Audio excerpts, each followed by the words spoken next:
ST జాబితాలో చేర్చిన ఘనత ఇందిరమ్మది.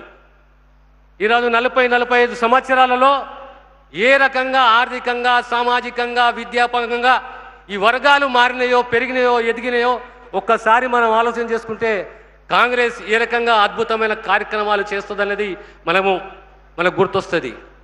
కాంగ్రెస్ నమ్మేది పేదవాన్ని ఆదుకోవాలి, పేదవానికి మెరుగైన ప్రమాణంతో కూడిన విద్యలు అందియాలి, పేదవాని ఆరోగ్య సంరక్షణ కాంగ్రెస్ ప్రభుత్వానిది. అదే రకంగా మహిళా సాధికారతలో మా ముఖ్యమంత్రి గారు సంపూర్ణంగా విశ్వసిస్తారు. తెలంగాణ రాష్ట్రంలో 1 కోటి మంది మహిళలని కోటేశ్వరులు చేయాలి. ఈరోజు సుమారు 60,000 కోట్ల రూపాయల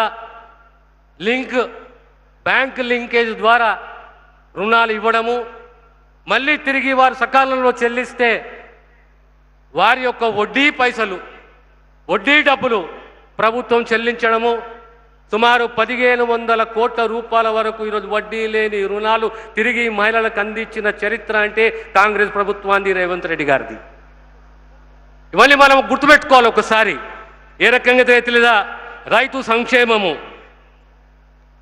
అదే రకంగా జాతీయ స్థాయిలో కాంగ్రెస్ పార్టీ అద్భుతమైన చట్టాలను తీసుకొచ్చింది. ఈరోజు మన్రేగా చట్టము, పేదవాడు వలసపోకూడదు, పేదవానికి ఊర్లోనే ఉపాధి కల్పించాలి. అదే రకంగా పేదవాడు చదువుకోవాలి, right to education, right to information, food security act, ఇవన్నీ తీసుకొచ్చిన గొప్ప యాక్ట్లన్నీ కూడా కాంగ్రెస్యే. అందులో భాగమే ఈరోజు విద్యాపరంగా ప్రత్యేకంగా ప్రీ ప్రైమరీ స్కూల్సే కానీ, తెలంగాణ పబ్లిక్ స్కూల్సే కానీ, ఇంటగ్రేటెడ్ స్కూల్సే కానీ నైపుణ్యముతో కూడిన విద్యని పేదవానికి అందించాలి అనే తపన కాంగ్రెస్ ప్రభుత్వాన్ని, ముఖ్యమంత్రి గారిది. అదే రకంగా ఆరోగ్యశ్రీలో కని విని ఎరగని రీతిలో ఏ కుటుంబమే కానీ ఆరోగ్యశ్రీ కార్డు ఉంటే ఖచ్చితంగా ఆర్థికంగా బాసటగా నిలబడుతున్నది కాంగ్రెస్ ప్రభుత్వము. ఇలా నిమ్సే కానీ, ఎంఎన్జే కానీ, ఎల్ఓసి 5 లక్షల ఎల్ఓసి, 10 లక్షల ఎల్ఓసి, 3 లక్షల ఎల్ఓసి, ఆ పేద కుటుంబాన్ని ఆరోగ్యపరంగా కాపాడుకునే బాధ్యత మా కాంగ్రెస్ ప్రభుత్వానిది.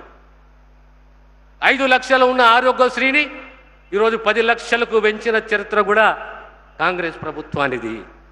అదే రకంగా కొత్త టిమ్స్ 17వ తేదీన ముఖ్యమంత్రి గారి చేతుల మీదుగా ప్రారంభించబోతున్నాము. Telangana institute of medical science doctor Marri Chennareddy గారి పేరు మీద.